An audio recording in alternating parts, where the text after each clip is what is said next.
Hello, you're listening to the Frugal Crafter podcast. I'm Lindsay Weirich, and today I'm talking to Jennifer Moore of the Sewing Report YouTube channel, where she offers sewing tutorials, product reviews, and crafty industry highlights. She also runs a successful Etsy shop where she sells sewing supplies. Jen, welcome to the podcast. Hi, Lindsay. Thank you so much for having me. Oh, my pleasure. We've just got done chatting on your channel, and that conversation will be up by the time this goes up, probably or shortly thereafter, over on the Sewing Report Live. Should be, unless So unless my rabbit distracts me. We'll see. We'll see. Well, they can hunt it down later then. So we were talking over there about influencer marketing in the crafting industry. So it's a really juicy, fun conversation. And today we're actually going to talk about how you could turn your hobby into a living. So if you've ever wanted to know what it was like to be a art YouTuber, a craft YouTuber, run your own crafty business, or maybe you're thinking about turning that hobby into a side hustle, there'll be lots of good information for you in this podcast. So, what inspired you to get into sewing content online? Well, I had moved to Atlanta about 10 years ago, and my husband was like, you really need like some sort of hobby, I don't know, something like that. So I worked as a news producer for about 15 years. And I moved to Atlanta to take this job at CNN.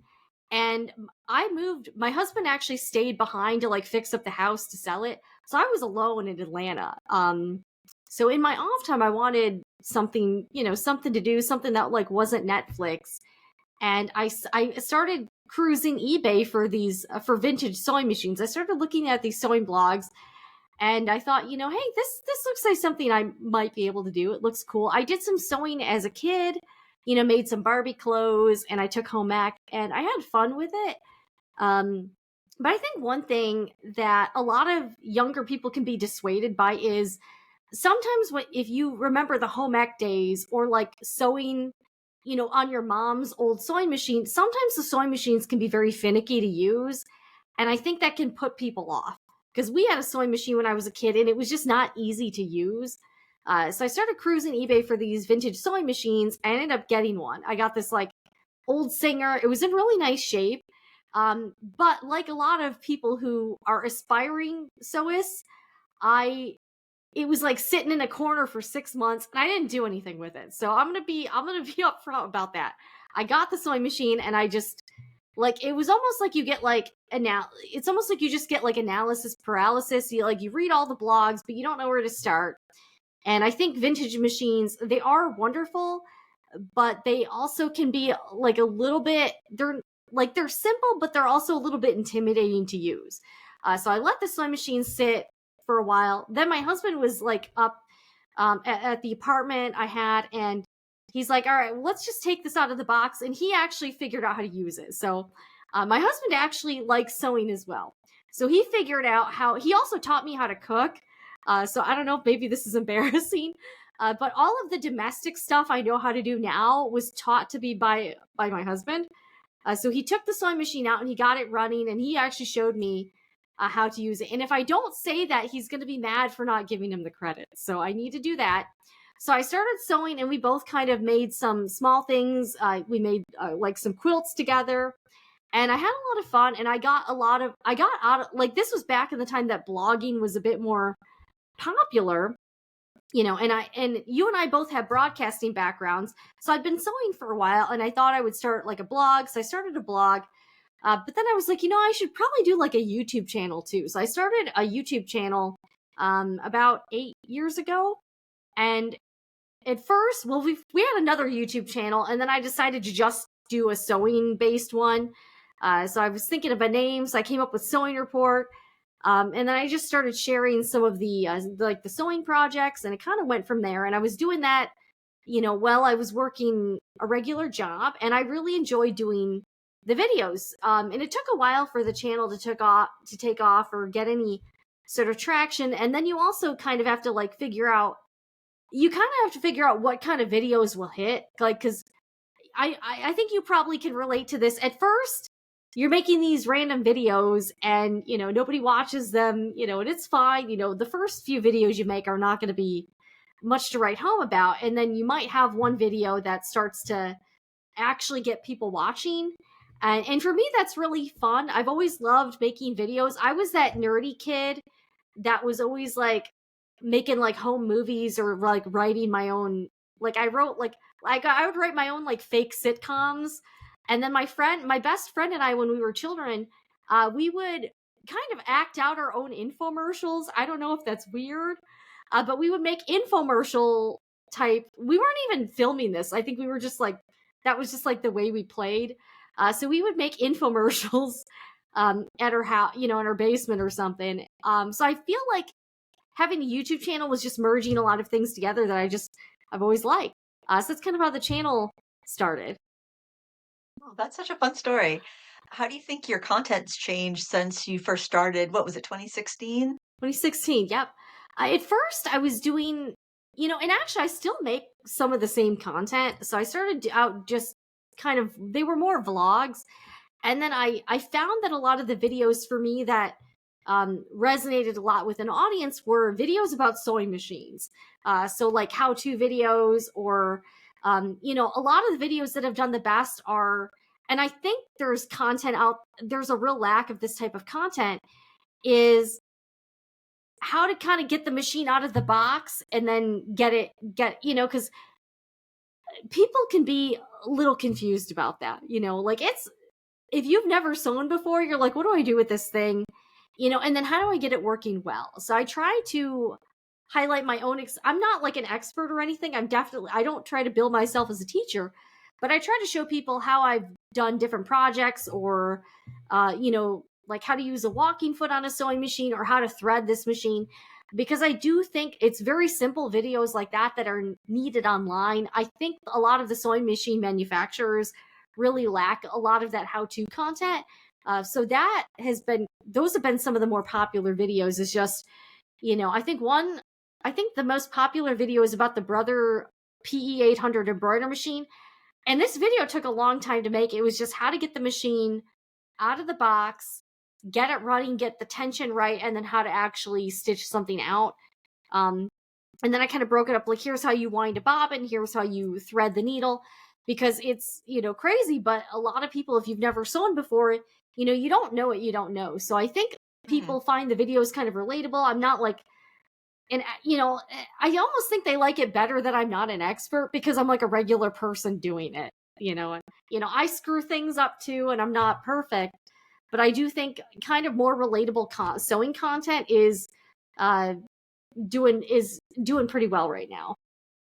Oh, I would agree because if you watch somebody that's perfect, it's like that perfect machine in the box. It's like, oh yeah, they can do it because they're perfect. They've been doing this forever. What about somebody like me and being able to walk through it from step by step, just like they've got that box sitting in their corner, just like you did, and Yep. then you're showing them. Do you find that like how to wind a bobbin and how to thread a machine is transferable between different brands, or are they really specific with how they're set They up? kind of are, especially with like the different manufacturers. Like if you most of the Brother machines have very similar makeups.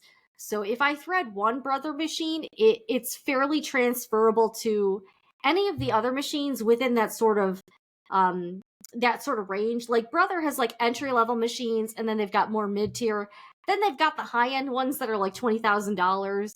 Yikes. But one thing I think that company does well is that they do make the parts very similar. So yeah, if you see one tutorial on like the Brother CS 7000i, it's probably going to be fairly similar to another machine, kind of within that price range.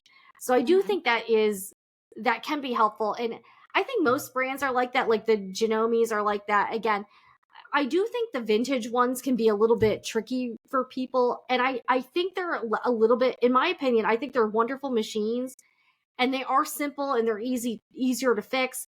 But I do think they are a little bit less. I think a lot of the more modern machines are a bit more user friendly for like the average person. Like the $200 Brother, probably a good machine, or like a Genome.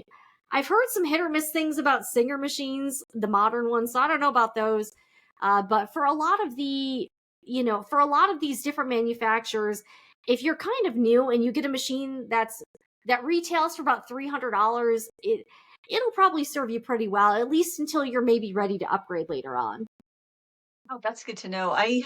My machine. I love my machine, but it's very simple. There's no computer in it. It's a white jeans machine, and I got it when, because I had one of those. I can't remember. It was just one of those really basic entry level machines. I think it was called like a Sew Pro, and I think it was like made by Singer, but it was like $100 machine. And I sewed a bunch of curtains, and I made my maternity clothes, and I made like my first child's clothes, and then it just stopped working. I took it to a repair shop, and they said it's going to cost us more to repair this thing than you could just buy a new one Yeah. for. And so I went to a sewing machine dealer instead of like a just a general store, and I got the white. And it was this little like 80-year-old man who's been selling sewing machines forever. And I love that machine. It was $250, and it is so rugged.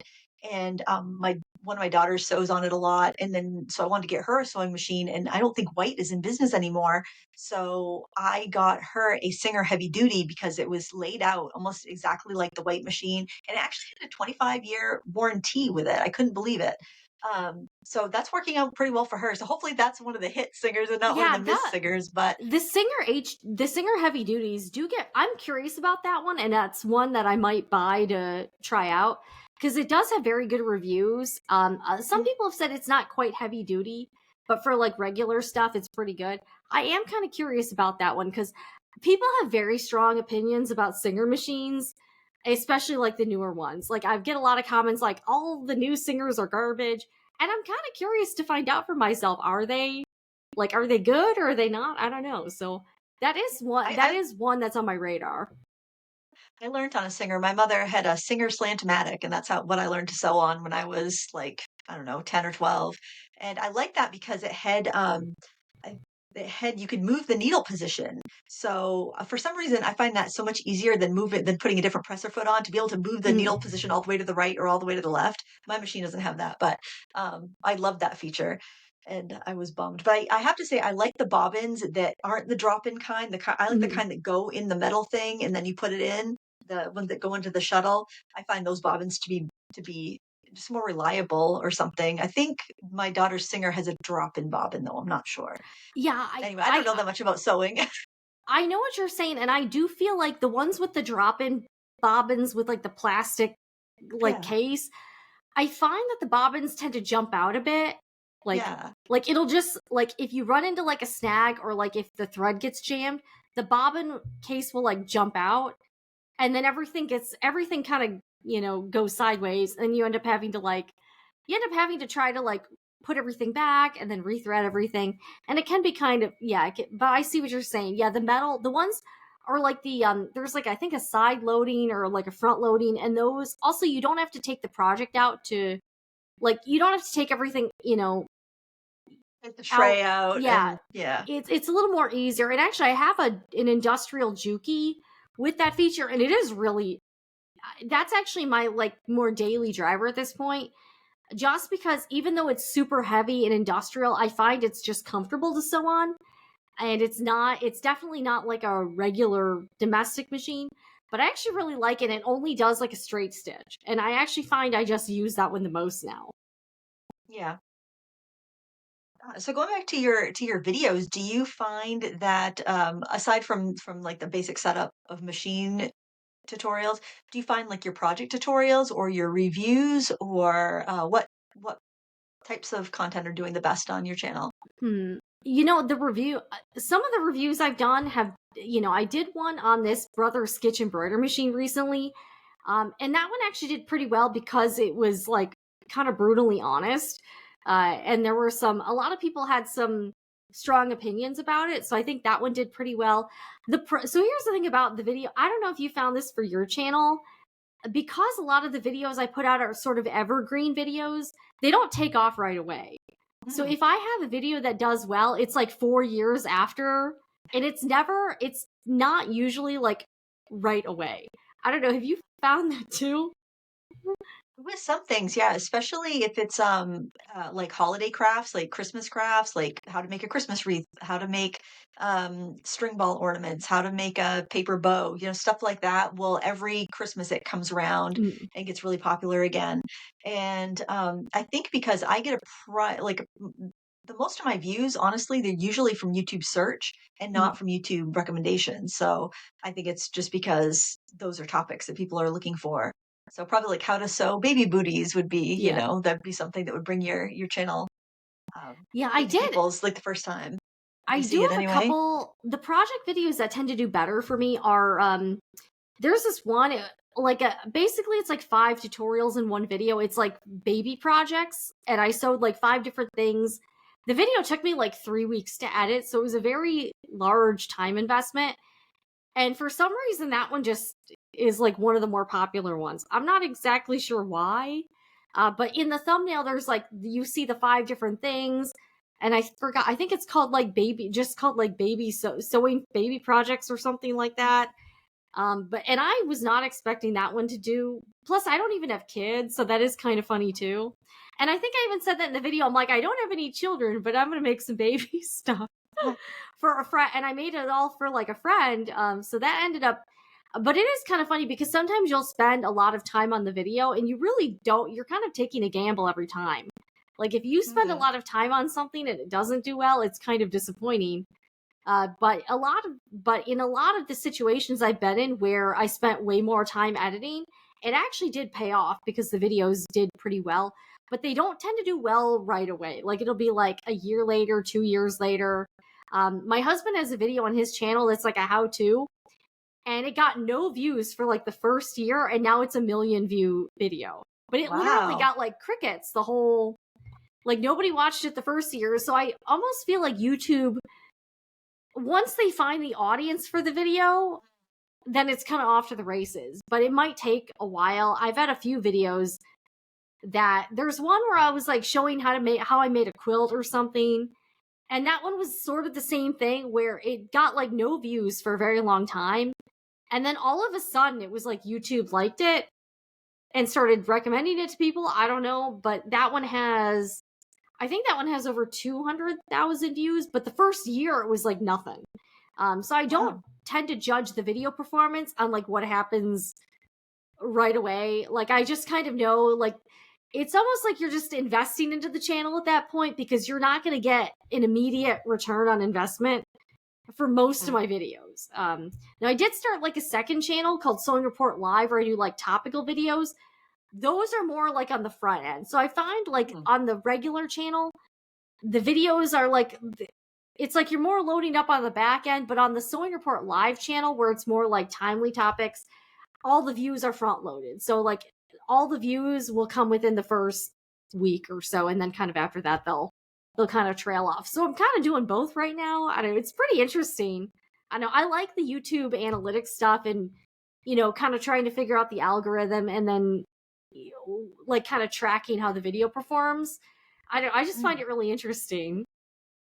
I found the exact same thing because I do a video every Saturday called Sat Chat, which is just like a hanging out talking about new things in the well, it's not industry reporting like you do, but if I hear like companies going out of business or a company's going to stop selling a certain product by this date, so if you want it, go grab it. It's just very like, all right, I noticed this weird trend on Facebook about crafting, or I heard people complaining about this, and we just talk about kind of current events or even just what videos I've released lately and what's going on with my life and then people chat in the comments. It's a great community builder because everyone gets to know each other, and it's just great. So those do really popular like the first week and first couple weeks that they come out, and then it's just kind of like it's too ephemeral. It's not really Mhm. relevant after a couple weeks. But then if I look at my analytics, I'll see like my top four videos will be sat chats, and then it will go to probably my most recently reviewed review videos, and then it will be like tutorials that are over 6 months or a year older, just like how to make bath bombs or how 10 oil pastel techniques or 10 jewelry techniques. So yeah, those evergreen ones really they're totally worth putting the time into because Yeah. they're gonna reap you're gonna reap the bounty from those videos for so much longer than something that's more ephemeral. Although the ephemeral ones, probably I don't know if you find this with your Sewing Report Live channel, but like the sat chats are very easy to produce because there's like Mhm. no editing. I just sit down, I talk for 28 minutes, and then I upload it. It's very casual. But I think people also like that. I think there's been some tutorial fatigue during the pandemic where it's like, I've got this time, I need to be my best self and do all the things and learn all the things. And I think people kind of got like overwhelmed and they're like, no, I just want to sit and be talked at or be entertained or have my cup of coffee with a friendly voice or, just not have the expectation that if I watch this thing, I have to make the thing. So I One think that's one of the reasons those do well. And now I feel like everyone's trying to do, I think we're getting overloaded by the Mr. Beast style retention editing, where everything's so like, coming at you. And I think I think that's one thing that the crafting space has been able to avoid on YouTube. It's all over TikTok and Instagram, where like it'll be a sewing account. There's really no like it'll be like they throw the fabric up in the air and then all of a sudden it's a dress. Yeah. So there's a lot of that type of very like snappy editing, short it's like for the ADD crowd where everything's coming, it's just flash flash flash flash flash. So I do think there's a lot more of that with some of the other platforms. I think for crafting tutorials, I'm surprised this space has not been taken over by the Mr. Beastification of YouTube. So I do, but I think that's coming. I think you're gonna start to see like more of that type of, like sewing for 24 hours straight, like that kind of thing. So maybe we'll start to see that type of thing where everything's like a stunt, like the stunt videos, like I don't know. I don't know if it's they financially viable. I think people are only going to do it if they can make a lot of money if they can doing it make because money. that's a That's lot of true. work. That's a lot of work if you're not, making Mr. Beast bucks, I I would think. I think the benefit to that type of production though is that I think you'd probably get a wider audience. Mhm. Like all right, say you did a video where you paint, like let's say you painted Mr. Beast for 24 hours, but you made it like sort of like a Mr. Beast video. Like that kind of video would attract people who didn't paint. So I do think a lot of people are kind of latching onto that style content for like the viral, like kind of for the viral potential of it. You know what I'm saying? So I can definitely see that. And I think one YouTuber that's doing that is Jenna Phipps. Have you seen her channel? She kind of I does like haven't. that type of thing for like knitting and for crafting and that type of thing. But it's like, I made my wedding dress in like 12 hours or something, like that type of Oh, thing. wow. So, and Yeah. her videos do get a lot of views. But you could definitely argue like what's the what's the educational value? Like if it's just like someone doing something as a stunt, but they're not showing the making process, I think there's like some pros and cons with that. As far as it being like, you know, is it having viewer value? Right. It's entertainment for sure. It's more of an entertainment value than a how-to value. Which and I see a lot of the stunts like coloring with every marker I own or coloring with every I glue know someone product that I does own that. or yeah, they seem to be popular, Yeah. but and it's hitting an entertainment Or crowd. like, I'm sure yeah, the people I watching tried are every colored pencil ever, yeah, and they've got like yeah, a background with like a million colored pencils or something. yeah. Well, I know who that is. That's Sarah Renee Clark, but she Yeah. does provide a lot of educational content on her channel. So So she's kind yeah, of but figured out how to make it like give it like more of a viral appeal, but still have the content be good. yes, yes. It's her, well, her and her husband do that channel together, and they are very savvy with editing and with, knowing what's popular. And yeah, I don't know. I just want to paint, I guess. Um, when you started your channel, did you intend on turning it into a career? I Not really. I first I was just doing it for fun. And then it started taking off and I started taking it a bit more seriously. It was also kind of coming at a crossroad where I was just kind of done with the news industry. So I was like, I kind of want to exit. I'm going to figure out a way to exit. And it happened at kind of the right time where it was possible. Um, so I talked to my husband. I was like, I'd really like to leave this job. And he agreed. I was pretty stressed out. I was at the point where you kind of know this, you kind of know you're done with a certain workplace if you go out to your car and you either cry or you scream with the windows rolled up. So you're like, Ah, I'm just not, yeah, I'm just kind of done with this. I've been doing it for a long time. I actually never really liked any of my jobs either. So I think in hindsight, I probably should have tried to exit earlier. But I think when you work, if you work in that particular industry, it is kind of hard to leave. And it's actually harder to transition out of news to another career than people think it is. So I was, trying to figure out what else I was going to do. I just didn't want to do that anymore. Um, and I just did, yeah, it just wasn't for me. I don't know if it was ever for me, but I did it for a long time, and I'm just very happy to be out. I think it's one of those also one of those careers where it's really hard to get your foot in the door and break in, that once you're Yeah. there, you're like, "Is this a terrible mistake? I might never be able to get back in if I leave," so you're really kind of taking a leap of faith because that door's gonna shut behind you. You may or may not be able to go back through it again, so, well, we're glad that you took the leap and you came to YouTube. Uh, we're here to talk about some different ways that people can make a living from their art and craft career. So, what sort of some of the ways that you have turned your YouTube channel and your sewing hobby into a career or into a money making Okay. lifestyle? I think this is going to be highly dependent on the individual. So I see this asked a lot, like, how much do you need to make to go full time on YouTube? Like, I actually follow a lot of like YouTube um educators. Like I follow the three I really like who provide, I think, more realistic goals. Roberto Blake, we're actually friends, and he gives really good um very, like, he doesn't sugarcoat things, but I'm kind of involved in his community, and we talk a lot about like the creator economy and doing YouTube as a job.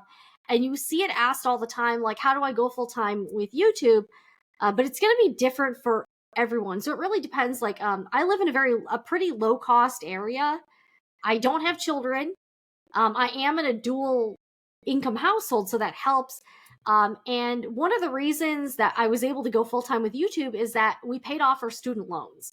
Um, so if you can get yourself into that type of situation, it doesn't matter as much how much money you're making if you can keep your expenses fairly low.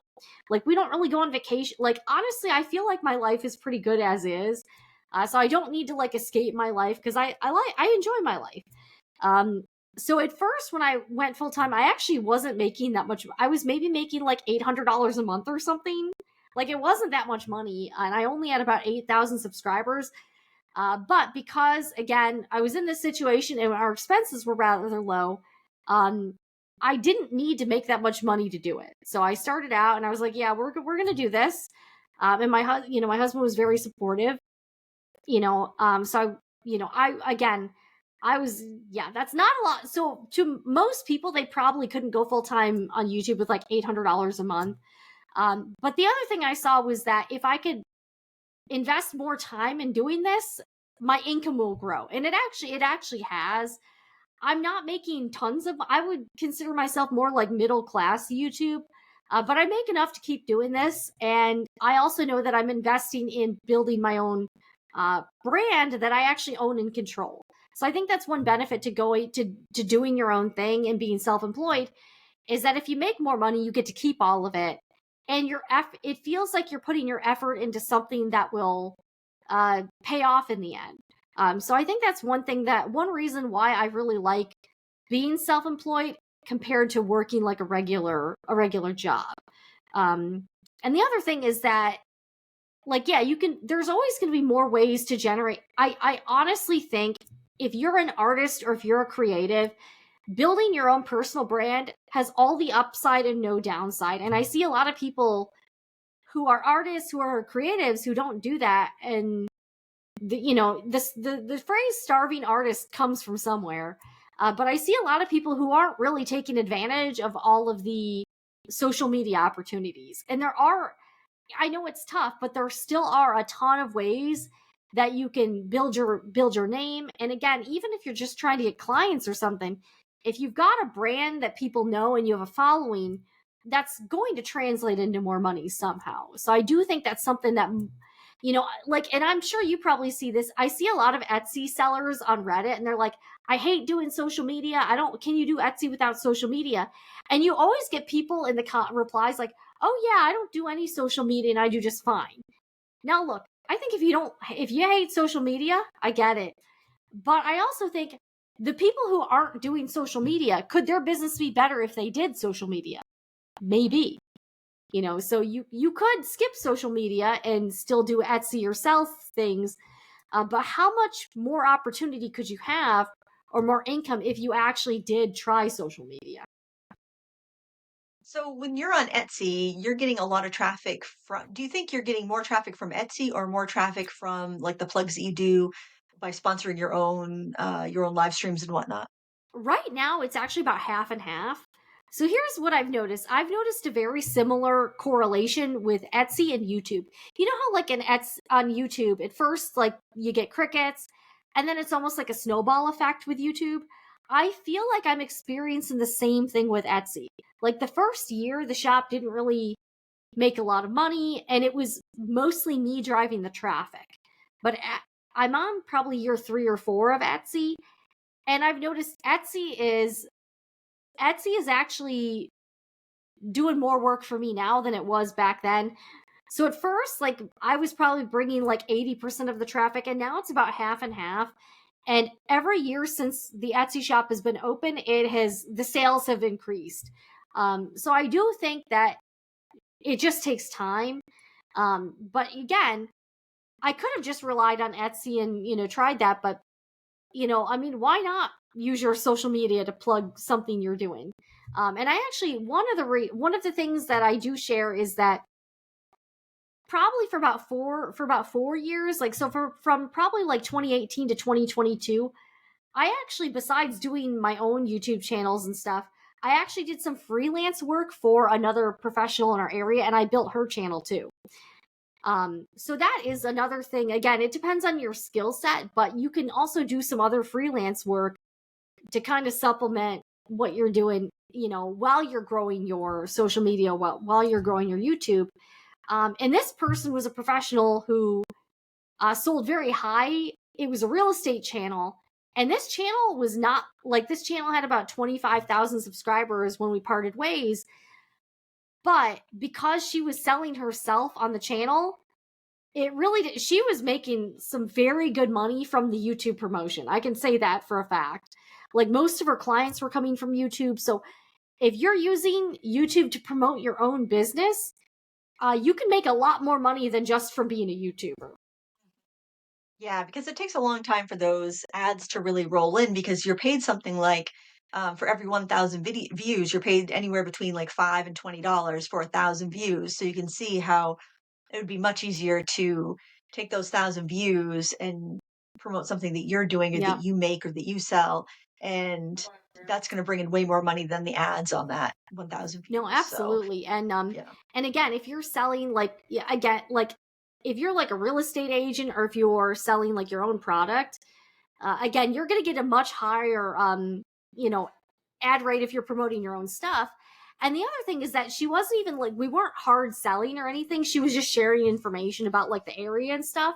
And she just Mhm. started getting phone calls and emails, from people who found her online. So I do think a lot of artists, like I've talked to a lot of people who are creatives or who make things, and I always try to be encouraged. Like it's not something that's easy for sure, but if you do invest the time and you actually try to learn the platform, it can really pay off in spades if you can build your own audience, and then you're not having to rely on like taking out ads somewhere else or not being able to promote your stuff. I don't know if you've seen this channel, Royalty Soaps. No, It's I this haven't. lady. She's doing crazy well. So she has a real. I don't even make soap or anything. I just found myself over there, and I was like, this looks cool. What she would do is she would share.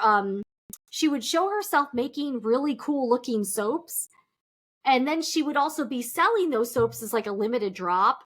And I'm sure her Mhm. sales were doing gangbusters, but she was also getting tons and tons of people watching her make the soap. So I think that's the formula. If you are doing Mhm. anything sort of handmade or crafty or artsy, that show your making process, Mhm. and the more people you can get to watch it, you're probably going to get more customers that way too. Like this lady probably has absolutely zero problem selling her soap, especially Mhm. since she's kind of created this like scarcity thing. Like Yeah. I only made 20 of these, and they're cool looking. Like she makes like Mhm. those bars of soap, they look like unicorns or like fruit, Starbucks Mhm, or something. They look cool. And then she's getting hundreds of thousands of views because people just want to see her make the soap. mhm. And then they also want to buy it, like I'm too lazy to, let's be real, I'm not going to be making the soap, but I would buy it from, I might buy it from her if I thought it was really cool looking. The other thing I do see people ask is, well, I don't want to give away my secrets. I don't want to give away my Mm, making process. And I understand that too, but I also think the audience for purchasing your products and the audience that might want to DIY it, they're probably not that overlapping. So mhm. I wouldn't say you're losing customers by showing how you made something. The other thing I would tell people who are like afraid of copying them or doing the same thing, people are always going to copy you. Like that's Mhm. going to happen. If you're Yeah. selling anything and it's innovative, you're going to start to get people doing the same thing. I think you just have to stay ahead of that. Like continue Yeah. making new things and continue to innovate yourself. But I think this whole idea of, I'm not going to share anything ever because I don't want people to copy me is a little bit out, I don't know. I like on one hand I get it, but on the other hand, you could be really missing out on a lot of opportunity by keeping it all in. What do you think?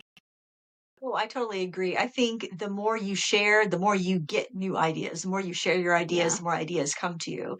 And also, I think in a creative space, when you're making something with your hands, people don't realize how much work goes into it. And when you Mm. can show how much work goes into it, it almost sells the product itself. Because, I mean, is somebody gonna, go to the store, buy all the materials, and make this cutting board? Or are they, after they see you spend like 20 hours on it, or are they just going to buy the cutting board for you from you for $100? Or are they going to go spend $75 to buy the materials so they can make it themselves? I think it kind of sells the process. And then when you take them on that journey of watching how it's made, then they feel a little ownership over it. And like the soap lady, I mean, only 20 people are going to be able to buy that soap. And there's going to be at least 20 people that want to buy that soap in her audience. And the rest are getting valuable education or entertainment. And it's a way to make your art approachable and appealing to more than just that one buyer of it.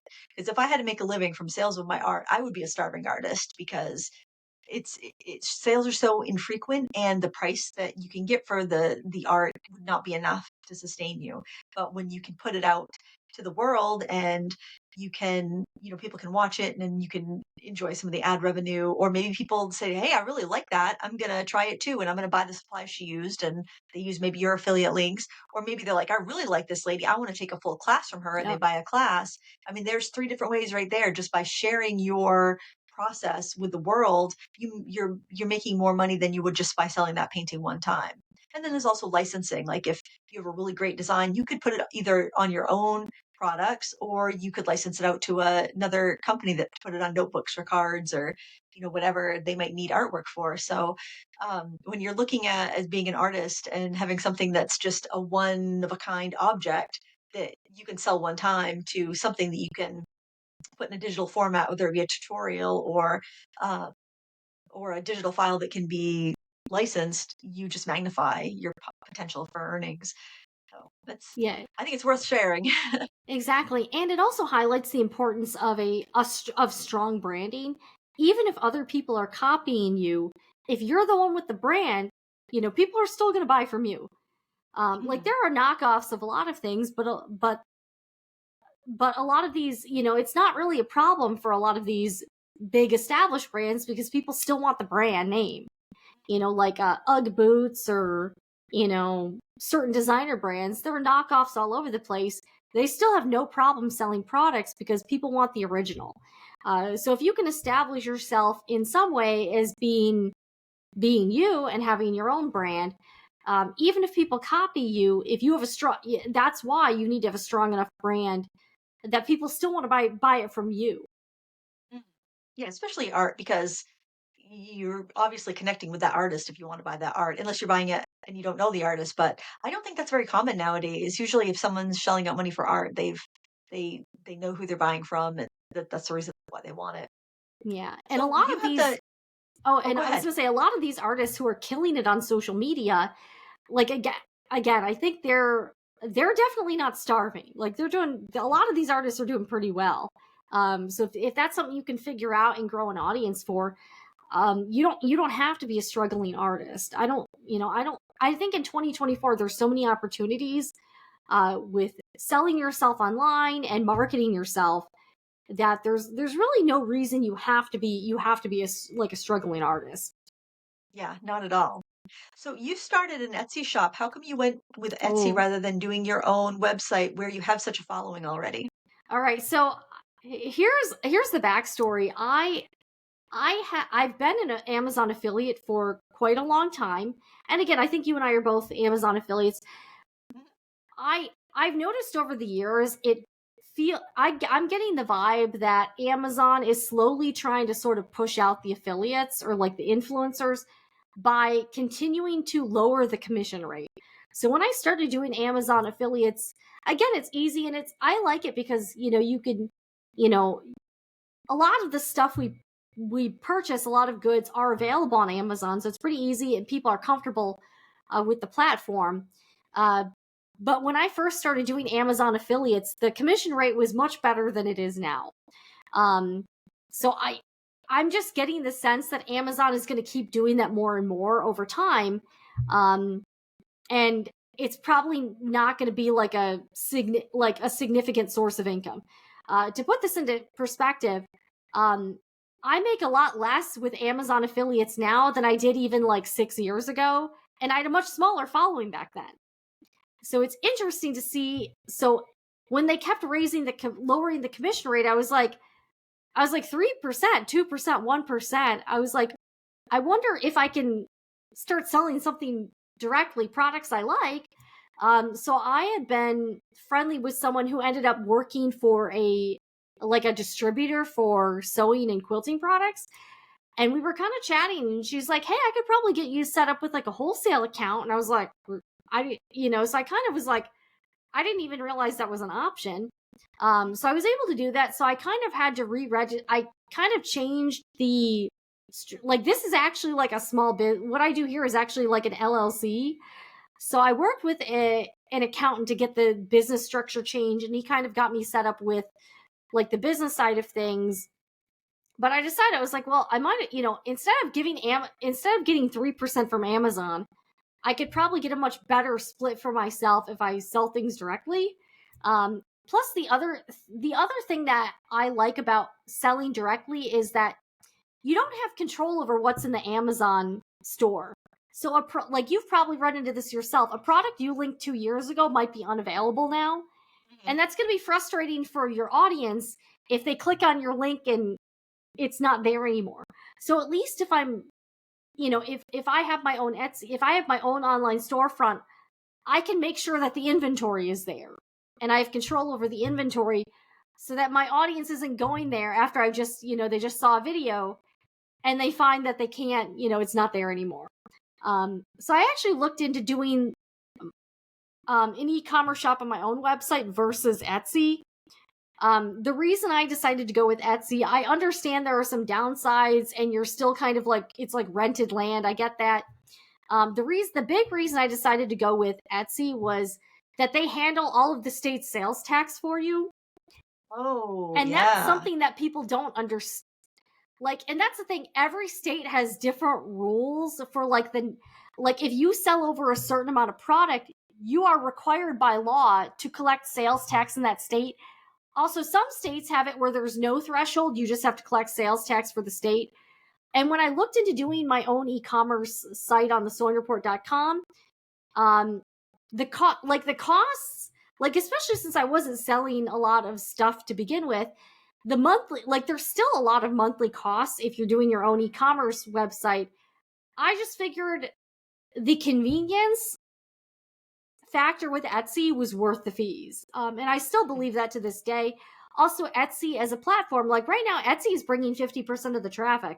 I wouldn't have that if I was just doing it on sewingreport.com. Plus, I think people are more comfortable shopping on a more established. I do think there's something about the data security and everything that I think people are more comfortable shopping on places like Amazon or Etsy versus like a random website. But the sales tax is really the biggest reason I decided to go with Etsy, was because they handle all of it. So I don't need to worry about collecting sales tax for California and then having to you have to register for an account. It's honestly kind of it would be it would take so much time to do that for every state that it would not. And there are some tools I think you can do it for WooCommerce and Shopify, but you have to pay for the tools. So, Etsy, I just pay one fee and they handle all of the sales tax. So in the end, I'm actually glad I stuck with Etsy. I've had people say, why don't you do your own e-commerce shop? But when I looked into it, it just, wasn't, I'm not big enough to have a team of people. So I think for someone who's doing it on their own, I actually think Etsy's a pretty good option for selling things. The sales tax being the biggest factor for me. That is so interesting because that's exactly the same reason that I use the Teachables payment Mm-hmm. processing with my online courses, because not only do they collect and remit all of the United States sales taxes, but all the VAT taxes in other countries. So I don't have to worry about being in compliance. They keep me in compliance. I don't even see the money. Because it's added on top of the prices, and they collect it and they send it off where it goes. And it is such a relief because I would not even know where to start. And that would be enough to make me not want to do online classes because I don't like math. I have an accountant because I don't like math. I know, right? That would freak me out. I would be so afraid of getting in trouble with the IRS or I know, something. right? And all of these international laws are really complicated too. I can see why there's a lot of red tape with business. So if you're not using one of those platforms, figuring out on your own is pretty difficult. Even for me, what I'm doing here, I went to my county small business workshop to kind of learn about, making sure I was doing everything right. I have to get I'm registered with the state. I'm registered with my county. I do have to pay some taxes, and I also have to pay. I even though Etsy is handling the sales tax for Florida, I still have to file quarterly reports with the state of Florida. Um, Even though I'm not paying anything, because because I get this, because I'm classified as a retailer, and I have the certificate that I can buy things without paying sales tax myself. Oh I yeah. still have to submit a quarterly report, basically with all my numbers and basically saying all the sales are exempt. But it can be pretty complicated, and there is a significant cost with doing all the bookkeeping, and I do QuickBooks and, paying a CPA. I think it's worth it. And then doing all of these, structuring your business. So it was pretty, it wasn't super easy to figure out. The information is out there, but it can be very confusing. And I've even seen a lot of Etsy sellers on Reddit and other platforms. Here's one thing I run into is they don't realize they have to pay income tax on the Etsy sales. So they think that I've Oh, seen a lot of people who think that wow. Etsy is collecting income tax on their behalf, and they're not. They're getting the sales tax confused with the income tax. So a lot of Oh, people will post during tax season, and they're panicked because they did not do those estimated payments to the IRS, and because they honestly just didn't know. So I see a lot of stuff like that, and I'm like, oh man, that's not fun. If you make a lot of money on Etsy, that's gonna be, that's gonna be a decent 30%. chunk of Could be change. 30%. Yeah. Yeah. Yeah, that's hopefully they get their 1099 the first year and they haven't made that much, and then they can just pay the tax bill, and then their accountant gets them set up with quarterly payments. But yeah, that's something that a lot of people don't think about until, I didn't really think about. Well, I kind of did because when I had my studio, I used to teach in person downtown, so I started with an accountant right from the get-go, and he had my estimated taxes. He knew what I needed to send in and give me the forms and stuff. I have the same accountant actually. He still makes my little forms that I write a check in with every few months. And yeah, I don't think I would have realized that if I hadn't done that in the past. But the first year I owed taxes for the YouTube channel was quite shocking. But luckily there Mm-hmm. wasn't really any penalties because it was the first year of it, and I just paid the balance. But it was good to know going forward so that you're not hit with such a big bill at the end of the year. Yeah. You got it kind of spread around. Yeah, it can be, So the if somebody's taxes can be tricky. The taxes can definitely be pretty tricky to figure out. Yeah. So if somebody's doing like a handmade business where you're selling supplies that have been produced by manufacturers, if somebody was just doing their own handmade projects, do they need to do will Etsy just handle everything, or do they need to file with the state and do all those different I things that I you think did? they would still need to, like what I did a video like how to, what I had to do to set up my Etsy shop. It depends on where you live. And each state has like different each area has different rules, cities. So I believe if you are doing handmade, you would still have to go through the same type of process.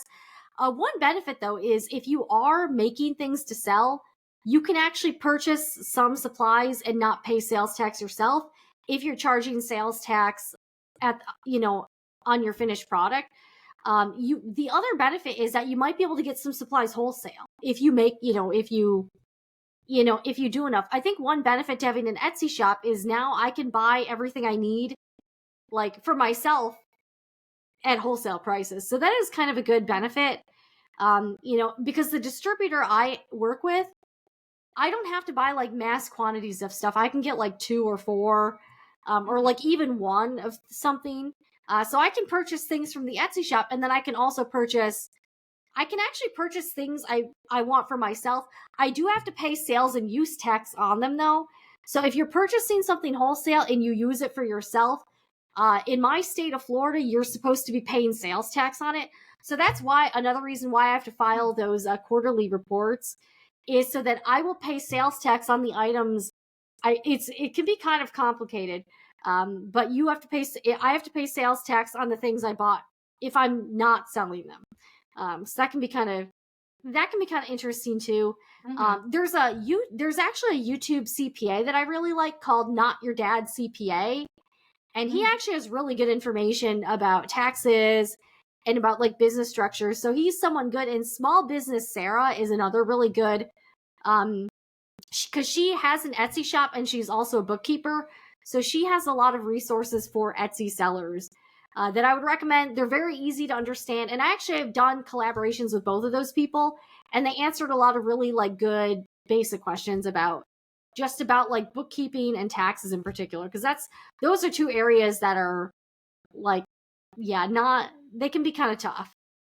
They're not the fun parts of running a handmade business. No, not at all. Not at all. I spend way too much time doing that kind of stuff too. It's pretty nuts.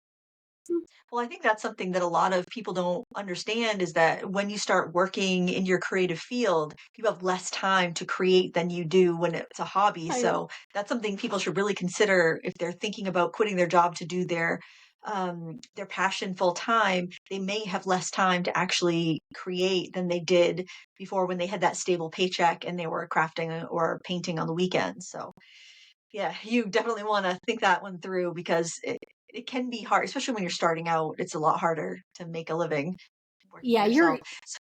that is almost good. It's almost good to do it on the side for quite a while, Mhm, especially because, yeah, like you don't have, like if I'm making a sewing video, out of the whole process, I may be sewing for 10% of the whole process. It's really not that much. And it takes so much longer to make something when you have to film it. So that could be, I feel like I picked a very challenging niche.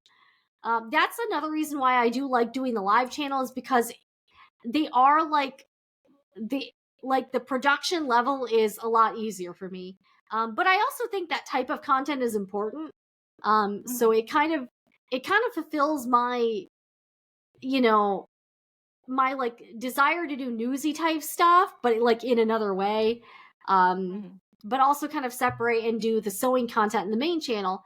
But yeah, it takes so much time to sew a project on camera. Like I can't even, and I don't know about you, I hate doing my hair and makeup for videos, but like you're like, oh gee. And that almost really holds you back from making content if Mhm. you like, if you're not like camera ready.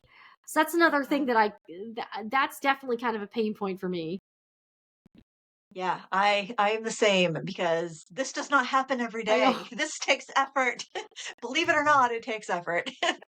But yeah, and it's like Fridays. If I'm gonna do a call with anybody, record a podcast, it's happening on Friday because I'm recording Sat Chat the same day. So we're Yeah, not exactly. we're You might as well try to like get the most out of your hair or whatever. And I'm like, yeah, man, and yeah. I have to put a, so yeah, I probably only do my hair like twice a week.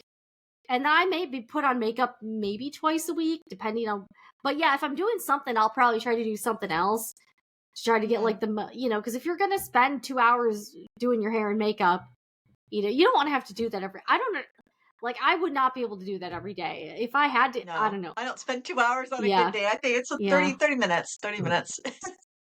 But still, it's a different makeup style than if I was going out into the world because it's because I'm so pale that I feel like I need to have a lot of makeup on so I don't look like I'm sick because just Yeah, so that's something washed people out. don't realize is that on camera, you have to put on more makeup than you normally Yeah. would. Because it doesn't show up, Yes. it just doesn't show up Yep. on camera. Like, if you saw Mhm. TV people in real life, you would think they looked nuts. Like, it Yeah. looks very, like, garish. Because, like, if you see an anchor out in the wild Yep. with the makeup on, you're like, that's Whoa. way too Yeah. muь makeup. And that's one thing I would recommend, even, like, no matter who you are, if you are on camera, like even a lot of men could benefit from, like, my husband will put on makeup if he's doing a video, like powder and stuff, like just to kind of even out your skin tone or whatever. But yeah, you Yep. do have to wear like more makeup than you normally would, like it to the point where it kind of looks freakish. Mhm. Do you ever get to the point that, like, you have a hard time doing regular makeup because it just doesn't seem effective enough? Like, when you're just gonna go say you're gonna run out to the grocery store, you're gonna Oh go out to man. eat or something with your husband, and you're putting on, just a regular kinda light makeup, and then it's just like, "Oh, I don't look I Yeah, it don't look doesn't feel right," the same. Yeah, it doesn't Yeah. feel the same. Although I'm kind of a hermit, so I don't go out a lot. Period. So my husband and I currently share a car. So I don't go out. I actually don't get out very much. Um, so I won't put on. And if I'm just going to the grocery store, I just don't put on makeup at all. I'm like, whatever. The other thing is, like, I struggle with, like, adult acne. So putting on makeup, like, really does a number to my face. So I really try not to wear makeup. I try not to wear makeup a lot, just because it just tends to really, like, make it worse, I guess. So, like, that's something, yeah, and it takes it, depending on how the acne is, the skin situation, it'll take me a lot longer because you have to, like, cover everything up or whatever. And then you're like, well, I don't know what to do now. So I don't know. So, but putting your hair up also helps because then you don't really have to worry about, you know, like, I don't have to do my hair if I'm just putting it in a ponytail. Yeah. So that's kind of nice too. The other Yeah. thing I'll do is sometimes I'll film the on camera portion of a video, but then a lot of the shots will be faceless, like Mhm. the close up of the sewing machine or like whatever. So I've really tried to, like, do whatever I can without me in the shot. Like, again, the making Mhm. stuff. And I also think people kind of like that more because they can actually see what's going on. Yeah. They don't need Yep. me in every, and I've shot some faceless videos here. I actually really like the faceless videos Mhm. because you don't have to worry about, you know, you don't really have to worry about, like, the appearance stuff. So that's kind of, so yeah, I think if you want to do a face, like, I actually was telling my mom she could do a faceless YouTube channel because she does, like, card making and stuff. And I think it would actually do pretty well. She didn't really A want to lot of do card it, but making ones are. yeah, but she could totally do, like, a faceless card making channel. Like, I've seen you do some faceless videos as well. Like, so if you don't really want to be on camera, you don't really have to be on camera either.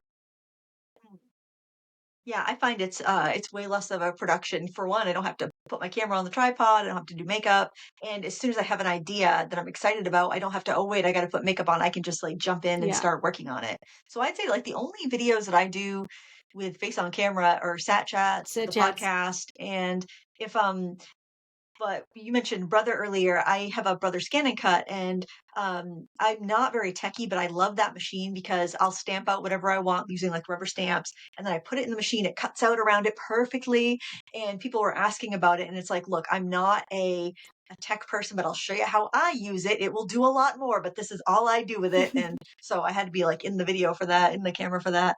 Um, but if I don't have to, then I'm definitely behind the camera and or it's just shooting my hands. It's just way I can get more done. It's just so much better Yeah. for the workflow. And you got to be efficient if you're working for yourself, if you're a one person operation. No, absolutely. And plus it can be easier to edit those videos, like, Hmm. because some of my videos will have two cameras, and that takes, like, a lot longer. Obviously takes a lot longer to edit, but, like, if it's just like an overhead shot with hands, Mm, like that's kind of more of a walk in the park. So I'm like, okay, this will be nice. yeah. And like videos like this are fairly easy to edit. So I do try to mix in the production level, just so it's not like so, you know, because if it's always like a super high, production thing, you're not going to be able to put out that many. You're also not going to be able to put out that many videos either. Yes, and with YouTube, I think frequency is still a big bonus or factor. I mean, I don't know if it's as much as it used to be, but I mean, I went like 3 or 4 years where I had a tutorial every single day for like 3 or Wow. 4 years straight, and that's how my channel grew. And then eventually it didn't work. It stopped working around 2017, and I kind of plateaued off there. But I heard a theory. It was the Veritasium YouTuber. He was saying like when a channel hits about 7 years, it starts to plateau and go down. It's like I the 7 year plateau, I and I feel would like believe there's it because that something was like, about for yeah. me. And Yeah, I've even heard some fairly large YouTubers talk about a real like one of them, Toddy Westbrook. She oh wait, does you like should beauty makeup. stuff. Yeah, she Yep. does like Mhm. makeup stuff. Very high production level. Um I remember watching a video of hers like years ago, and she said she typically got 20 to 25 million views a month, and I was like, "Holy cow. That's Yeah. amazing." She just posted a video talking about how she is turning to TikTok and Instagram because her YouTube views aren't there. And I looked at her social blade, and she's currently getting less than 2 million views a month. So I absolutely, that theory makes a lot of sense to me. And I've also noticed something since I started the new channel, it's actually outperforming the main channel, like just in terms of its size and everything. Like, I think I actually would, if I could do things over, like, I have a few different channels. I have another one where I review handbags and stuff. I know it's kind of weird, but in hindsight, I wish I had started a new channel instead of using an older channel. Because I used a channel that was started in like 2006, and I actually think that channel would perform a lot better if I had just done a completely different channel, because I had tried to do too many things on it. Like, I would upload the most random video. Like, I would upload a video on health insurance or real estate or something. And then I decided I really need to stick with something like, something a little bit more specific. But yeah, I actually actually, maybe I should just do another channel and put all those videos on there. I don't know. But I would agree. I do think older channels are, not really, I don't know if they're being deprioritized, but it does seem like it's kind of tough if your channel is older. I don't know. I think I think there might be a couple things at play. When I started my YouTube channel, I had the kind of tailwind of having a blog for a couple of years and already having I think I was getting around 100,000 views a month on my blog. So it kind of when I started embedding those videos in the blog, it was already getting like Mhm. it was hitting the ground running basically. So I think that really helped. And then once you probably hit that 7 year mark, or that's probably an arbitrary number, but once you've been around for a while and you've been collecting subscribers all along, your content's going to evolve. And people that subscribed because you were doing Yeah. scrapbooking, and now you've transitioned to card making and then painting or whatever, there's going to be so many people that have they've gone on your journey for a little while. Some have stayed onto the new projects, but a lot of them just kind of lost interest, or maybe just fell, because a lot of beginners never get past the beginner stage in a hobby. They'll start off and then they'll find something else to do, or get tired of it or bored of it or whatever. So the older your channel is, the more kind of inactive subscribers you have. And so I'm sure there's got to be something that YouTube looks at your audience and says, okay, how many of this audience are active and how many are inactive. And even with like 500,000 subscribers, I'll look at my analytics and I'll see that like 60% of my views are coming from non-subscribers and 30% are coming from subscribers. So that's like point, I don't know what the math is, but it's like it's probably less than a percent of the subscribers are watching Yeah. regularly. I think on my main channel, I think my non-subscriber viewership is like 90%. Um, and I had actually, my numbers on that channel were pretty funky like a couple years ago.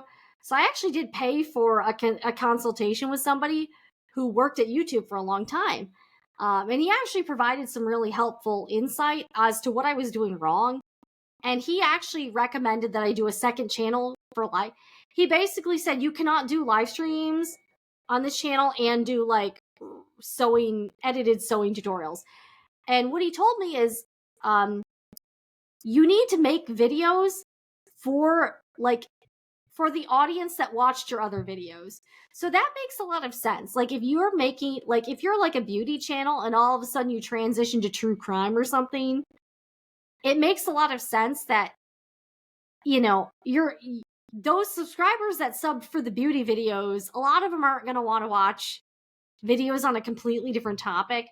And I was doing too much of that on the main Sewing Report channel, where I was doing things like I did some I did some like dollhouse videos, and in hindsight, I think it would have been a lot better if I just stuck to like just one type of, like, I'm not saying every video has to be like exactly this very specific, but I can see why they would have very different audiences. And I've also noticed since I started the live channel, the audience for the live content, the live channel is a lot different than the main channel. So I absolutely can see why that guy recommended I split the content off. Because what I was doing is that, like, say I would upload a sewing tutorial, the people that subscribed for like the more like editorial content, like the sewing news, they're not going to want to watch the sewing tutorial, so they get driven away. But then when I do a live stream talking about like sewing industry stuff, the people who subscribe for the sewing tutorial aren't going to want to watch that, and then they kind of go away too. And he did say that YouTube will virtually unsubscribe people from the channel. So even though they're subscribed, YouTube basically stops showing them your stuff if they don't click on enough of your videos. So I was like, that's interesting. So he actually provided a lot of insight, and I'm actually glad I did the consult, because I was definitely making some mistakes with the channel. Things have gotten a bit better, but I do think that some of the videos I was doing on the channel certainly hurt the performance. Mm-hmm. I always find, because I post quite a variety, and I don't know, maybe that may have hurt my channel over the years, but I also think that posting that variety has kept me interested and kept me producing videos over the years, because I'm always excited to try what I try. So I think the people that are here with me now are down for that variety, or they know that if they don't like this one, they'll like the next one. They can just skip it. I was recommended your Sewing Report live videos on my homepage, and I thought, oh, Sewing Report, I know that channel. And so I didn't realize it was a different channel, like a separate channel, when I first started watching a few of your live streams. So I think I wonder how much of your audience realizes what channel they're on when they're watching. Yeah, Or they I just, don't know. But I will say that the viewership over there, the performance of that content is doing, like, again, for the channel size, I would say it's outperforming the main channel, which is pretty wild. But like if you look at if I'll look at like the 48-hour views, like the main channel might have like 8,000 views in 48 hours. Sewing Report Live will have 5,000, and it has like a much smaller subscriber number. So it does seem like I do think YouTube is giving preference or doing something with the newer channels where it's almost better. I don't know. It's weird. So I would recommend, if someone is having struggles with like an old channel, instead of resurrecting it, I would actually the downside is that it obviously takes a while to get the new channel monetized, but I've just experienced just better performance on the newer channel. It's weird, but I don't know. I do think that's that's true to my experience. My advice would be not to worry about getting monetized when you're starting a channel, because and I am so glad that I didn't turn the ads on until I'd had my channel for a couple of years, because I think I would have been very demoralized if I had put all this work into creating all these videos this month and realizing I just made like $12, for all those hours and hours and hours of work. So I don't think that it's a good goal, I think, to work towards getting to be part of the partner program, because if you're not monetized, YouTube will still put ads on your channel. You just won't see a cut of it. And once you're monetized, if you're just like, I don't care about the ad money, you can shut the ads off on your channel and not have ads play on your channel. Oh, So you definitely can. that's a really great incentive if you are a like say you're starting a business like your Etsy shop or something else and you want to sell a product, you could build your channel up to you're big enough to be monetized, then join the partner program, turn your ads off because that's the only way you could turn them off, and then just own 100% of the content. You're not sharing it with any advertiser, your audience isn't getting interrupted by anything. And I think that's a extremely valuable thing because you're able to have a non-ad Yeah. supported platform to show your videos, to embed your videos and stuff. So that would be, and plus you're not going to make that much money before on a on a small channel with less than 4,000 views. What is it, 4,000 hours of watched? Yeah, that's the thing. If you're not at that level, you're like, even if you were monetized, you'd be making not a lot of money.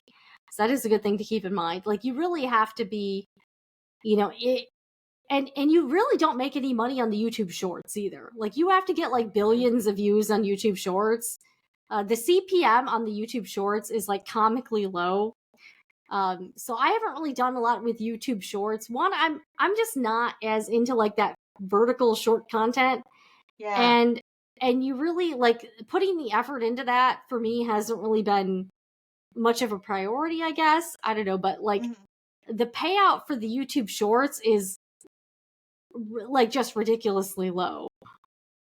Yeah, I've done a few and I kind of wish that I had, instead of wasting it on a short, I had done like just a longer video, not super long, but because the shorts I've done have been very Yeah. quick ideas. Like I'm rearranging something like, oh, this is a great way to store this, hey, and just do a quick little short on it. But if I had made that into like a 3-minute Frugal Friday video, then that probably would have got, you know, I don't know, $50 worth of ad revenue, or at least it would have got more eyeballs and it would have got comments, because with the shorts, nobody's leaving a comment, nobody's engaging. You can't have clickable links. So if you like, Yep. I used a little eyeshadow palette organizer to organize a bunch of pan pastel palettes, and I can't even put a link into it if I wanted to, send somebody to the one that I used, which I know we've gotten a little off topic, but talking about ways people can earn money off of their YouTube channel or their social media following. Um, we talked about the having an actual physical store, like your sewing report, Etsy shop. We talked about affiliate marketing, which is just joining programs from stores you like, either Amazon or like art materials or whatever stores you like that have programs, and recommending their products using a special link that allows you to get anywhere between like 0.5% to usually about 10% back in commission.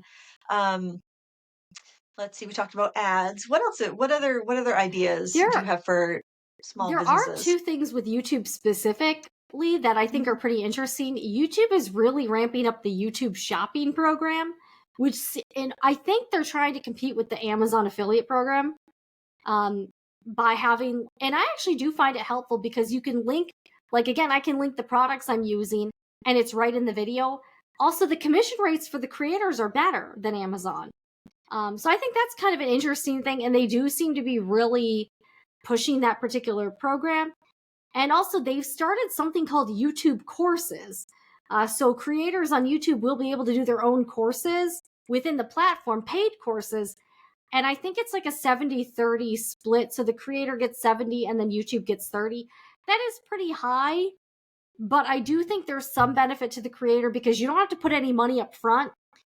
And it's all in platform. So it's easy. Like, it's a little bit more seamless for the consumers. So if you do want to do like paid courses or anything like that, YouTube seems to be creating um, more tools to do that easier. And I actually think that's kind of an interesting thing. Obviously, there are some gripes I have with YouTube, but I do think as a platform, I think it's the best one for creators, and it has been for a while. I'm not really a fan of TikTok. I'm not really that into Instagram. But I think YouTube has actually been, probably one of the better platforms for like just for long-term sustainability. Mhm. And I also like that the content has more of a shelf life than Instagram and TikTok. You can get views on your videos for years and years, which TikTok or Instagram, once a couple days go by, that's kind of it. Mhm. And with YouTube, you have much more of a connection and relationship with your audience, I feel, versus those other social platforms where people are just scrolling on by. One thing I have not tried, but I think you use somewhat, it would be like crowdfunding platforms such as Patreon and YouTube memberships. Have you tried both of those I or? I tried Patreon, but I couldn't. I don't know. I just that's one that I I didn't really think it was like I did it for a while, but I couldn't really figure out meaningful perks for the platform. I do have YouTube memberships on. I don't really do much with it, but I do have a couple people who are like, "Hey, I'd just like to, throw you a few bucks every month," which and I have it priced at like $2.99. I have seen some other creators do a lot more with it. Um, and I do think if you're an artist, you could probably do a lot with those platforms. Yeah, I've been a lot of my friends in the like the mixed media and art realm have said they've enjoyed it and have recommended it, but I just feel like I would be spread way too thin because I do Yeah, have the Teachable School and I run a monthly critique club in my Teachable School. Which if people want to join something, there's that, and they get 2 fresh tutorials every month, and they can upload their work for feedback, and then they get the whole back catalog of stuff. So I did that if for something similar to that, if somebody wanted to use it like that, but it's kind of more of like a membership class. But I think a lot, actually, I think some people use Patreon as like an online school too, because it's just so much more affordable to get started up yeah. with that, or probably with YouTube memberships than having to pay for Teachable or another learning platform. So No, and I I didn't think know those about the are courses. yeah, the courses thing is pretty Yeah. interesting, and I actually like it because maybe I'm desensitized to the YouTube ad split. I've heard people say it's too high, but I think if you don't have to put any money up front and the people already there, I can definitely see it being appealing. I don't know if I would do a course or anything, but I think for people who do, I do think it's a really cool option. Like people have gotten really used to like the super chat feature and whatnot. Um, and I don't know how much into crime you are, but I follow a lot of YouTube lawyers, and they really kind of have revolutionized YouTube live streaming. So here's what they would do: they would find some trial like Johnny Depp and Amber Heard, and they would live stream the whole day. So like they would like from 8 a.m. to like 6 p.m. or whatever. They would live stream the whole day, and they would comment on it. So like people weren't really they were watching for the trial, but they also wanted to get that specific attorney's like point of view. Like what do people think? And lawyers would start having panels. So it would not just be them; it would be like them and like 6 other lawyers. So you're really getting kind of a different, way to watch the trial, and people loved it. One attorney in particular, she doesn't really do panels, but she's done super well is Emily D. Baker. She covers legal aspects and she does a lot of different. She covers a lot of topics. I saw their numbers during that Johnny Depp trial were like insane. And what happened was, I think one kind of phenomenon with the live aspect is they were getting like 600,000 views, in like 8 hours. Wow. And I think one thing is that people knew they could go there. Like Mhm. because they were streaming for like 10 hours a day, people would kind of pop in, like they would have it on at work. And because they had so many people in the chat, people would kind of just do the super chats because if you didn't do the super chat, nobody would see your comment. So people started super Oh chatting yeah. like these. Do you want to know how much money these people were making? I How heard much? some lawyers say they were making $10,000 to $30,000 a day Wow. per So day. better than Yeah, actual lawyering. yeah. So if artists could kind of figure out, like, say you were live streaming you painting for 12 hours, you could maybe make it like a hangout spot. If people know you're there and you show up, I think that's why those caught on is because it was like so long and because it was every day. Like I think one thing I figured out with live streaming is you have to do like a schedule so people know when you're live instead of just doing random times. But if people know they can come and hang out every day, like I mean, artists could definitely do that if they were working on projects or doing live streams, kind of hang out and chat. I think a lot of people are just looking for a virtual hangout. And then if you can build up enough of an audience for like your live streams, people will just start super chatting because otherwise their comment will just get lost. So I think that's why that caught on so much. Another example, I remember this from years ago. Do you remember there was some animal park that did the live streams of the pregnant giraffe? Do you remember that? Yeah. I did the math on how much money that park was making, and it was pretty crazy too. Because they Wow. were live streaming for like, all day long, and they would just get super chats, people just giving them money. Wow. But it Aw. was cool. Like, it was kind of Yeah. it was one of those things where like people just came together there. It was fun.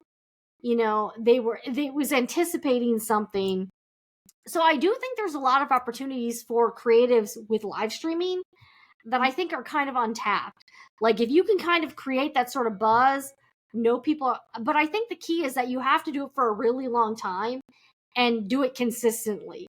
Like, if you do it every day, people, like, you'll get more people in there because they know you're there and they just want to come and hang out. So I've seen some very successful live streamers, and the income potential from that is pretty insane. $10,000 to $30,000 a day. I was like, I don't think it's very tough to do that, but man, that kind of money is like crazy. But yeah, the Emily D. Baker is probably one of the better attorneys, and she's been I think she's been doing, she taped some stuff with like for the YouTube creator channel or something on how to live stream or how to do other stuff. But that animal park with the pregnant. So if you can find a reason to live stream and grow an audience there, I do think there's a lot of opportunities for doing things like IRL, or like TikTok live streams are very popular. And I do think there is something there for the creative community. Good to know. Another thing I want to talk about before we go today is opportunities that artists can and crafters can take advantage of in their local community, because I often find that there is more impact you can make locally when you're small, like before you have Mm. that big following online. Do you have any ideas of what people could do locally as a crafter in their You community? know, I've kind of thought about that, and I've been trying to figure out ways to do things more in person. I haven't been very successful with it, to be honest with you. I think so I do think there are some challenges with in person, like doing events and stuff. I think it's a lot easier for people. There's less commitment for people to like log onto a computer.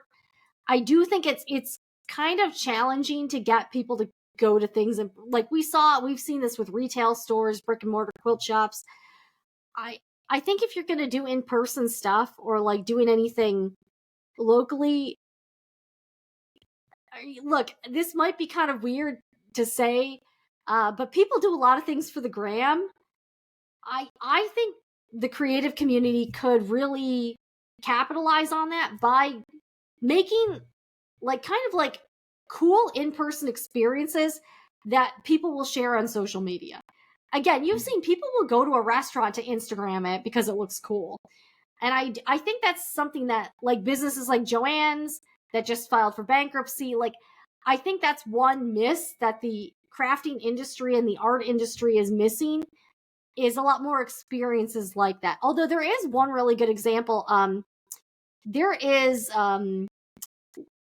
in downtown Tampa where I live, there is the guy that owns the Tampa Bay Lightning team. His name is like Jeff Vinnick, and he has created some real. He's kind of like, I don't know if he's like the benefactor or something, but he's brought in some artists to do these like really insanely cool displays, or like doing some really like out of the box stuff. Like he had this artist that made she sewed like little grocery store, like she actually made like a whole grocery store out of handmade items.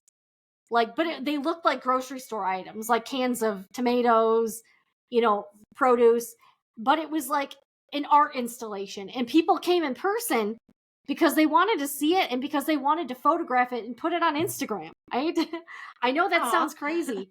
And he also did something where they had like this, they made like a beach experience that people could like be involved in, and it had like all of these like virtual, like there were like plastic bubbles, but people brought their families to it because they could take pictures of their kids in this thing. So I Mhm. do think that's something that the art community could really latch onto, is creating things that are cool enough that people want to go there just to like do it for Instagram or for Facebook or whatever, or take videos of it and show on social media. And I feel like we could do more with that type of thing. Mm-hmm. You know, instead of like the general, like, you know, here I'm doing a class. But I think creating some like IRL experiences that are like so cool that you want to be there in person. I think there's, you know, like, I think I heard Gary Vaynerchuk recommending that businesses spend a lot of money on like a conversation piece, you know, like getting some like really weird looking art thing or something. I think that's something that artists could probably do. Like, or you've seen it maybe in towns, people go to the murals to take pictures, Yep. like Mm-hmm. stuff like that, where it's interactive for people and where they just want to go and take a picture of themselves with the thing. I know that sounds Yeah. crazy, but that's No, where I think we could maybe do more in that area. yeah, I think that's a really good idea. Our town, our local city, Bangor, has been doing murals. They've also had an installation of a bunch of umbrellas between a couple of buildings, so people would take selfies like under the umbrellas. And they've put up a big sign. There's been several cities in Maine that put up the same big light up sign, and I think it's kind of nice. It's just bringing people in, showing people something a little bit different, even though it's not necessarily a thing you go and pay to do. If it Mhm. makes you stop next to a store and then you go and support the local economy. It's art that's leading to business. And something that I used to do when I had my studio downtown is I would host kids' birthday parties, like art parties. And so the parents would just tell me how many kids were coming. It would be like $8 or $10 a head. And we would do polymer clay, we would do batik, we would do candle making. I had about 5 different projects they could choose from, and or I'd bring it to their house and we would do it there. So for about the same price they would pay for going to the bounce house place or the trampoline park or whatever roller rink or whatever was popular at the time, they could have somebody coming in and teaching their group of kids a project. And if you're going to somebody's house, especially if you're new, because if you're new and you're not really a trusted person in the community yet who's going to drop their kids off at some like sketchy artist studio, but if it's at somebody's house, then that's very low overhead. You figure in Mhm. whatever you're paying for supplies in the price of your class. And I mean, you could walk out at the end of the day with, you know, a couple $100 to $1,000 in your pocket, depending on how big the class was and what kind of materials and expertise you're offering. And I think things like that for new entrepreneurs that want to share their love of art with others and make an income from it do very well. And I was booked every weekend for those parties, and it was fun. I loved it. I loved doing it. That's so cool. That is so cool. Yeah, I've been trying to figure out ways I could do more like in real life stuff. I don't know. I haven't come up with anything really good. And I've seen some people try to do like sewing studios or whatnot, but I think the problem right now with brick and mortar businesses is that you have so much overhead. So I don't even think I would try to open a quilt shop or like a sewing shop in person, just because of the financial pressure of having all of those commitments. But I do think there are more things we could do. Or like even at the Tampa airport now, they've actually started hiring artists to do these like really awesome art installations in the airport. And I think it's very cool to see. And it's something, and again, it's great publicity for the airport and for the artists because people are constantly taking pictures and posting them on social media. So I do think Yeah. there's more artists could do with that sort of thing if they want to get their work out there and if they also want to promote their own community. Right. And speaking of your community, a lot of times local libraries will have, and I'm huge on promoting the libraries, but a lot of times local libraries will have the conference rooms and they will be open for people that want to have, you know, clubs or groups, but they will often pay artists and craftspeople a stipend to host like a quilting afternoon or a sewing group or a knitting group or a watercolor class or something like that. So while it's not going to be as much money as you would if you were doing a sip and paint or you had this class in your own studio, it's definitely a way to get your name out there and to be be in your community where other opportunities will come by, because oftentimes these classes are free for the library patrons and the library pays, so it's kind of a win-win. The library patrons can come for free or a small fee, and they get to enjoy this world-class instruction. And then if they want more, they can always, take a paid class from that instructor. And ironically, I used to do a free watercolor class at the library, and then we got a new librarian. She's like, I'm charging $5 for this class. So it's totally packed when she's charging $5. Wow. When it was free, I'd only get a couple people to show up. So That's it was weird how people that's valued what they paid interesting. for. Yeah, it's like you have more Yeah. value if it's not free at some Yeah. point. That's interesting. Yeah. But something like that, I mean, even if the library charged a nominal fee for like a quilting bee or a knitting group or something like that, it's a way to make a little bit of money, but get your name out there and lead to other opportunities. No, absolutely. No, those are Yeah. great ideas. Yeah, I do think we need to do more in-person stuff. I just haven't figured out what to do yet, I guess. I'm not really sure. And like I was Mhm. looking at like the YouTube course, I was like, I don't even think there's anything I want. Like I don't really have anything I could make a course on. So I'm like, I don't know. So we'll have to see. But and that's I think that's one area that's a challenge for me, is because I'm not really like I don't I don't I wouldn't feel comfortable trying to do like paid classes or anything at this point. Just because I'm more of like a sewing hobbyist, and I just think there are people who have actual sewing skills that would be better instructors. So I try to kind of share like very basic things, but I'm probably more like very beginner friendly. But yeah, doing the whole class, I'm not sure. Yeah, I'm just not sure what I would like teach on that level, or do anything that would be a paid course. But I do think the YouTube courses is very interesting for artists or for anyone that's teaching anything creative, because again, it's a very easy to use platform, and it's another way that you can try to maybe earn another stream of income.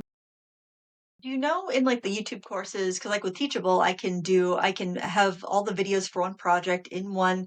It's like one little classroom or one little lesson, and then I've got the pattern. If there's a pattern, reference photos, finished artwork photos, I could put text. I could put all of these things right in one package. Does YouTube courses have that as well? I'm I'm not really sure, because I don't have access. Like, how sometimes you'll get access to certain Uh-huh. features. I don't think I have that access yet, but I'm really curious to check it out, because I do like that it's all within the platform. Mhm. So because I've seen some other people be like, oh, this is trash, it's too much of a split. I'm like, honestly, 70% doesn't seem that bad to me. And it's and it's money. You don't have to spend money up front to do it. So I can see it being appealing to certain types of people.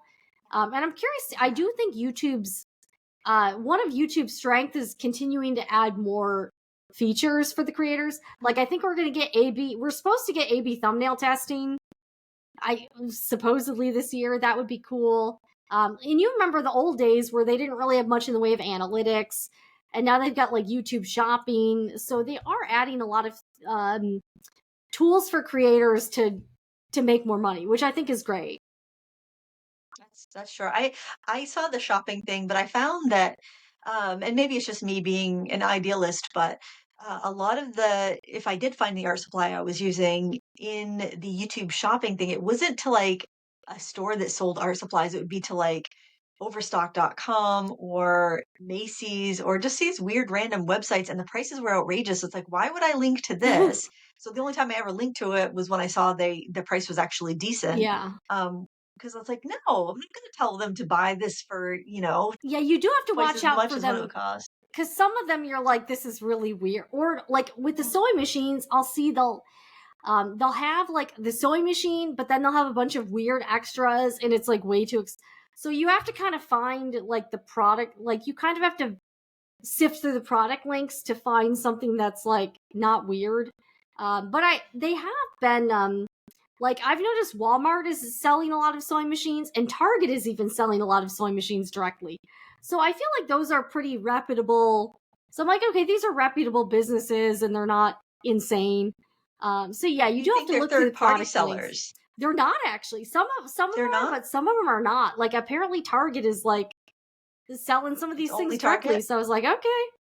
But So are there yeah, are there third-party sellers there through there Walmart and Target are on the YouTube shopping? there definitely are, but you can kind of tell if you look at the link, like who the seller is. There are also a lot of legitimate companies who are third-party sellers on Amazon and like all those other places. Like you might see like was it that why there's like this one company that's like a sewing. So there are some sewing related companies that just have a storefront there. So you kind of have to look at the seller, and it obviously depends. But yeah, like Amazon actually sells a lot of sewing machines directly themselves, where like it's Do you shipped and find that sold by people Amazon. Oh, Amazon is in the YouTube shopping program? Oh no, Amazon. Sorry, what I meant to say is Amazon will Oh, like they'll be the seller of a lot of machines, oh um, yeah. and I'm like, okay, I guess they're selling these directly. Okay. Yeah, especially like the I think the big brands. I think the because I bought the heavy duty singer for Lila from Amazon, and I think it was sold and shipped by Amazon. Like it was, they were the seller, and it wasn't a third party. But do you find that people actually click the shopping links on your YouTube videos? Sometimes, although I think it's one of those things where it's sort of like when people started using affiliate links, it was kind of like, oh, I don't know about this. I think it just takes some time for people to get used, to kind of, because it's new. People are like, I don't know what this is. But like I've noticed when you look at the video with products linked, um, it'll be like they're making the products pretty prominent on the video page. So kind of you see like a photo of it and then you see like the product name and whatnot. Like my husband has like a channel where he does like home improvement stuff. And one of the retailers is Home Depot, which is perfect because he could buy out the Home Depot. So he actually owns a lot of Home Depot products. So I kind of went in and I linked like his tool set and stuff. And that's the thing, like it's not sponsored. He purchased it, but he uses it in like every video. So I'm like, all right, I'll give this a shot. And Yeah. he actually really likes the tool set. So I'm like, okay. So they are starting to get some pretty well-known like retailers in the shopping program. And they've been really pushing it for certain areas like beauty. Like I've noticed the Mhm. beauty, like they had like an event for all the beauty people, for like the YouTube shopping, which is kind of interesting. Yeah, I got an invitation to that in my email, and I'm like, I'm not a beauty influencer. Somebody got Yeah. their wires crossed. I think probably because the how to like Mm, vertical is it's how to and style. So I yeah. think they lump all the creators in I that as Isn't it like kind of beauty weird that creators. YouTube doesn't have a category for like this kind of content? Like it's just called how Yeah, to and style. And I'm yeah, like, I feel like they need a different category for like makers or something. I don't know. yeah, So like a that is one DIY thing. category Yeah. or something. Like art and crafts, I don't know, something, but like I've been labeling all mine how to and style and I Yeah, don't me know. too. I'm like, all right, I guess there's nothing better. I don't know. I don't think it really matters all that much, like, because I'm like, oh, because I'll see, sometimes I'll social blade one of my like, another channel that's kind of the same subscriber count and whatnot, because I'm curious, I'm nosy, so I'll social blade them, and they'll be like people in entertainment. I'm like, oh, should I be Okay. people in entertainment instead of like how to in style? Is that a better, like, does it matter what you choose? But it's interesting that some people choose like people and And it's entertainment like, or yeah, something people in different. blogs, and I'm like, what is Yeah, this even? people and blogs. And then there's Yeah. like news and politics, and then I'm like I think they have like an automotive one or something. I'm like, I don't know. I feel like YouTube needs to update the whole categories thing because they just don't make a lot of sense to me. I don't know. Like you do arts and Yeah, crafts, and they don't. Yeah, I feel like they don't have a lot of categories that should be categories because a lot of people are making content on that. I don't know. yeah, I agree. I don't think they've changed the categories since they began YouTube back Yeah. in two thousand and And six. did you know it was originally a dating site? What? Yeah, it was like No, I supposed didn't to be know for that. dating. Oh, that's funny. I was Oh, like, I'm all glad it's right, I guess. changed. Yeah. Well, I have one final question for you today. Since you report on craft industry news on your live stream channel, what is the zeitgeist of the crafting industry today? Do you Ooh. have anything going on that you want to talk about? Any hot, juicy crafty gossip? Well, there's been a lot of buzz about Joanne Fabrics filing for bankruptcy. So that's been kind of a hot topic on the channel. They just kind of got the bankruptcy approved by a judge. And they basically got they were $1.2 billion in debt. Oh, So wow. I don't know if you're aware, Joanne is about 2/3 owned by a private equity group. Um, and they were publicly traded on the NASDAQ, but they got delisted because the stock couldn't break $1. So financially, Joann's was having some problems. They've had some turnover with their management team, like the ex-CEO, and then another guy just sort of quietly exited in the past week or so. And I'm seeing all these articles now saying that Joann's is like back and better than ever, and I was like, well, they just filed for bankruptcy. Clearly, they might, I don't know, maybe things are, I don't know. So a lot of people have some opinions about how Joann's stores are being run. The last time I was at a Joann's store, the employees are very nice, but it's pretty obvious that they're not getting a lot of store hours to do everything, because there was like inventory all over the floor, and a lot of people are reporting that their local Joann's stores are a little bit of a mess. And it's not because, it's no fault of the employees. It's just because they're not being given enough hours at each store to do everything they need to do. And that's obviously a problem. So I've certainly been kind of trying to update people on what's going on. The latest, they hired like a turnaround expert to be on the management team. But we're kind of wondering what's going to happen to Joann in the future, because them having to file for bankruptcy is obviously not a good sign. And also, when I looked at their list of creditors, it was interesting. They owed a lot of money to like all kinds of like states, counties for taxes and whatnot. They owe $1.2 million to Google, I imagine, for advertising. Wow. And they owe $400,000 to TikTok. So I was like, okay. So they had some pretty interesting stuff in the bankruptcy filings. So that's kind of been the hottest topic. Also, Taylor Swift is now sewing, so people are wondering if she can revolutionize the world of sewing. Yeah, that's and also probably great for the industry. Yeah, I know, right? She posted a YouTube short of her with the sewing machine and then doing some hand sewing. So maybe she can kind of get more young people interested. But yeah, people are, and I think the reason I started doing that is because there was definitely like a hole of reporting on the sewing industry. You don't really see a lot of it. So I started kind of talking about, like, that's how I started talking about the Cricut stuff, and different things with different companies. But yeah, and just an FYI, it is a bit harder to monetize that type of content. Because you're not really going to get a lot of sponsors coming to you if you report critically on an industry. So that's been kind of interesting to try to navigate. How not to make money with your how not to make money is do news content. Oh, well, it's important though, and I'm glad you do it. It's very interesting, and I think that it can go either two ways with Joann's. I hope that they succeed. I hope that they can get more employees in the store, because that's the only option for a lot of communities for their fabric. We're lucky because we have this chain in Maine called Martin's, which is this like kind of surplus salvage um, company, and they have a great fabric department, and I think they bring in like last year's fabrics. But I will get gorgeous Moda and Waverly fabrics for cheap, way cheaper than anything, at like $3 or $4 a yard. I mean, it's insane. And so we're lucky in that respect, but a lot of communities don't have other options for going into a store and actually touching fabric, make sure it feels good, and before you're going to invest in a bunch of fabric for a project.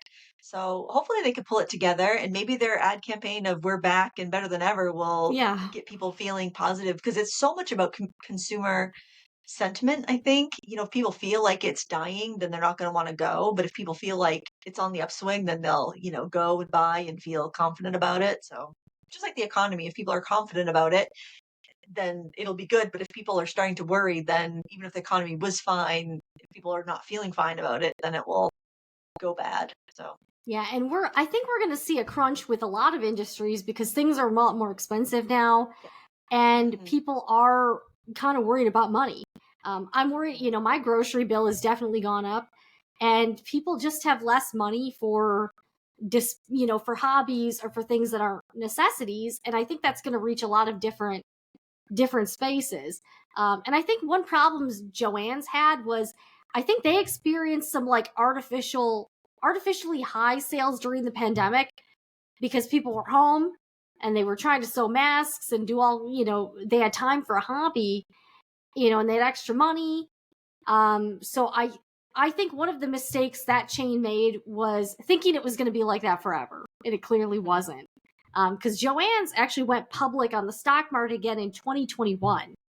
So they're like, Oh, okay. everything's going great. So they had been on the stock market previously, and went private.